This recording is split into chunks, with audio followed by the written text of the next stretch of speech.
Decode Conflict Episode 2 presents the fall of the axis of resistance.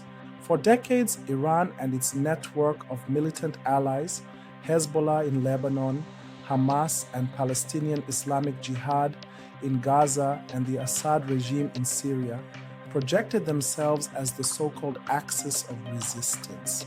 They promised to challenge Israel, counter American influence, and dominate the Middle East through a blend of ideology, asymmetric warfare, and alliances with global powers. Origins of the Axis. Iran's strategy after 1979, the Islamic Republic positioned itself as leader of the resistance front, exporting revolution through proxy groups. Hezbollah, born in the 1980s during the Lebanese Civil War, it became Tehran's most loyal and powerful non-state proxy. Syria. The Assad regime relied on Iran for survival during the civil war. Russia's later intervention only reinforced the bloc.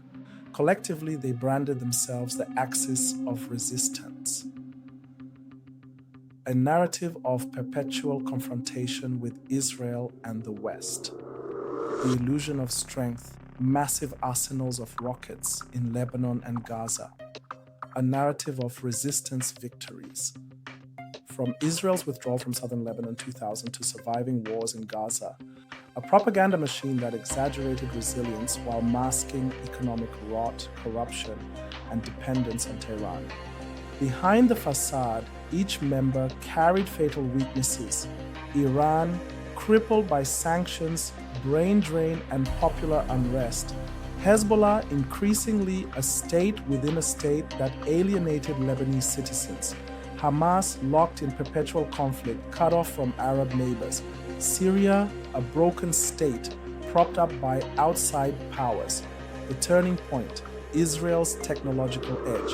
Precision strikes, cyber operations, and infiltration of Hezbollah communications exposed vulnerabilities. Exploding pagers, radios, and phones in Lebanon shattered Hezbollah's command networks. Targeted leadership strikes, from Soleimani's killing in 2020 to successive assassinations of Hamas and Hezbollah commanders, Tehran's command chain eroded. Regional realignment. Arab states, exhausted by chaos, quietly tilted toward normalization with Israel and economic cooperation.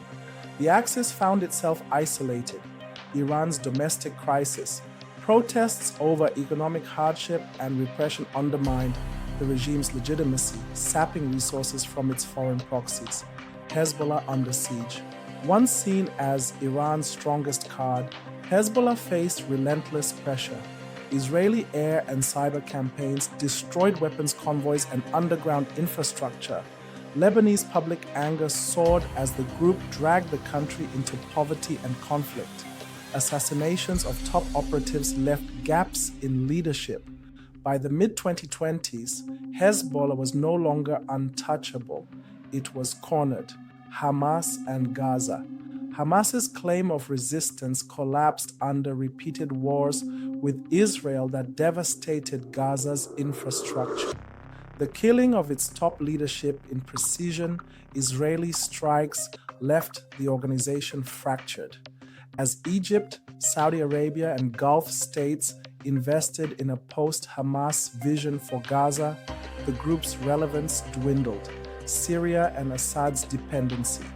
Bashar al-Assad, weakened by years of war, leaned heavily on Iran and Russia, but Russian focus shifted toward Ukraine and its global decline, leaving Assad increasingly vulnerable. Iranian influence was strong but costly, draining Tehran's resources without delivering regional dominance. Iran's overextension. Sanctions deepened economic despair, fueling protests across Iranian cities. Youth turned against the clerical establishment, demanding jobs and freedom over ideology. Iran's nuclear brinkmanship provoked harsher countermeasures, while its proxies bled resources. The Ayatollah's regime appeared brittle, clinging to control while losing legitimacy. collapse of the narrative. The axis of resistance survived on image as much as firepower, but as technology exposed its secrets, as regional alliances shifted, and as domestic discontent eroded its pillars, the mythology cracked. Where the Axis once declared itself the spearhead of liberation, it now looked like a coalition of failing regimes and hunted militias. Consequences for the Middle East. Power vacuum. With Hezbollah and Hamas weakened, new local actors and Arab governments sought to fill the space. Israel's strategic victory. Israel succeeded in degrading its most dangerous proxies without full-scale invasion. Iran's shrinking reach. Tehran's ability to project influence weakened, isolating it as a declining power. New order emerging, economic integration, technology, and diplomacies, not resistance, became the new language of the region. Decode Conflict has analyzed the unraveling of the axis of resistance. What was once hailed as a coalition of defiance has instead become a story of internal weakness, external pressure, and inevitable decline. This has been Decode Conflict. Subscribe for more intelligence briefings.